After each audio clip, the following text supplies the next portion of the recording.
এই কসবা গুলিকাণ্ড নিশ্চয়ই আপনাদের মনে আছে 108 নম্বর ওয়ার্ডের কাউন্সিলর সুশান্ত ঘোষে তাকে লক্ষ্য করে দুষ্কৃতীরা আসে গুলি চালাতে এবং সেখান থেকেই একটার পর একটা তথ্য এই মুহূর্তে সামনে আসছে। রেইকি নাকি দুর্গাপুজোর আগে থেকেই হয়েছে এমনটাও তথ্য সামনে আসছে। দুর্গাপুজোর সময় কাউন্সিলরকে খুনের ছক কি তাহলে কষা হয়েছিল? বিহারের জেল ফেরত আসামির সঙ্গে এই ছক জামুইয়ে জেল ফেরত আসামের মাধ্যমে পাপ্পু গ্যাংয়ের সঙ্গে যোগাযোগ করা হয়। জেল ফেরত আসামের মাধ্যমে যোগাযোগ করে গুলজার বলেই খবর। অন্যদিকে পাপ্পুর সঙ্গে যোগাযোগের পর গুলজার দুষ্কৃতীকে কলকাতায় আনে বলেও সূত্র মারফত এমনটাই খবর সামনে উঠে আসছে। আর এরই সঙ্গে সঙ্গে আপনাদের জানাই দুর্গাপুজোর সময় কলকাতায় আসে এই দুষ্কৃতীরা, পরে বিহারে ফিরে শার্প শুটার এবং অস্ত্রের যোগান, পাশাপাশি দুষ্কৃতীর খোঁজে এখনও পর্যন্ত তল্লাশি অভিযান চলছে। তল্লাশি অভিযান চালাচ্ছেন পুলিশ আধিকারিকরা।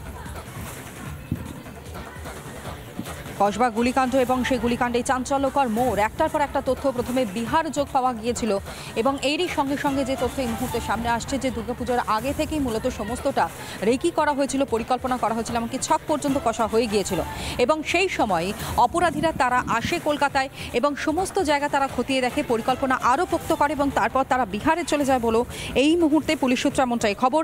দুর্গাপুজোর সময় তাহলে কাউন্সিলরকে কি খুনের ছক কষা হয়েছিল সেই প্রশ্ন উঠছে। বিহারের জেল ফেরত আসামির সঙ্গে ছক কষা হয়েছিল এবং জামুইয়ে জেল ফেরত আসামির মাধ্যমে পাপ্পু গ্যাংয়ের সঙ্গে যোগাযোগ করা হয়। জেল ফেরত আসামির মাধ্যমেই যোগাযোগ করে গুলজার, যে গুলজারকে ইতিমধ্যে গ্রেফতারও করা হয়েছে এবং পাপ্পুর সঙ্গে যোগাযোগের পর গুলজার দুষ্কৃতীকে কলকাতায় আনে বলেও সূত্র মারফত খবর। এমনকি দুর্গাপুজোর সময় কলকাতায় আসে ওই দুষ্কৃতী, পরে বিহারে ফিরে শার্প শুটার এবং অস্ত্রের যোগানও দেওয়া হয়। দুষ্কৃতীর খোঁজে তল্লাশি অভিযান চলছে, তল্লাশি অভিযান চালাচ্ছেন পুলিশ আধিকারিকরা। কসবায় কাউন্সিলরকে খুনের যে চেষ্টা, সেই চেষ্টাতেই একটার পর একটা তথ্য এই মুহূর্তে সামনে আসছে। একদিকে বিহার পুলিশ, অন্যদিকে আপনারা জানেন কলকাতা পুলিশে তারা যৌথভাবেই অভিযান করছেন এবং সেই অভিযানেই একটার পর একটা চাঞ্চল্যকর তথ্য। আর এই মুহূর্তে সৈকত আমাদের প্রতিনিধি আমাদের সঙ্গে রয়েছে, বিষয় আরও বিস্তারিত জানাবে। সৈকত,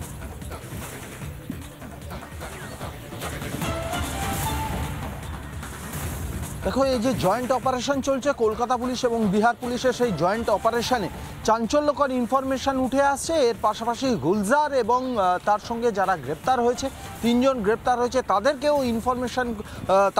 ইন্টারোগেশন করে কলকাতা পুলিশ যে ইনফরমেশন পেয়েছে যে এই পাপ্পু চৌধুরীর গ্যাংয়ের সঙ্গে বিহারের বেউড় জেলের একজন জেল ফেরত আসামি গুলজারের সঙ্গে পরিচয় করে দিয়েছিল। অর্থাৎ পাপ্পু চৌধুরী এবং গুলজার এর মাঝে বিহারের একজন কুখ্যাত অপরাধী ছিল।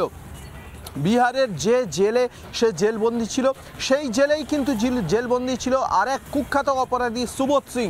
এবং যে ব্যক্তি গুলজারের সঙ্গে এই পাপ্পু চৌধুরী গ্যাংয়ের যোগাযোগ করিয়ে দিয়েছিল, সেই অপরাধী জেলবন্দি দুর্গাপুজোর সময় শহর কলকাতায় এসে গুলজারের সঙ্গে একাধিকবার বৈঠক করেছে। তৈরি হয়েছে এই কাউন্সিলর সুশান্ত ঘোষকে খুনের, অন্তত পুলিশ এমনটাই মনে করছে। একদমই তাই। দেখো সৈকত, তুমি আমাদের সঙ্গে থাকো। এই যে সুশান্ত ঘোষের নানা ধরনের কন্টেন্ট দেখার জন্য লাইক করুন, শেয়ার করুন আমাদের ফেসবুক পেজ, সাবস্ক্রাইব করুন আমাদের ইউটিউব চ্যানেল। পাশাপাশি অন্যান্য ব্রেকিং নিউজের জন্য অবশ্যই চোখ রাখুন রিপাবলিক বাংলায়।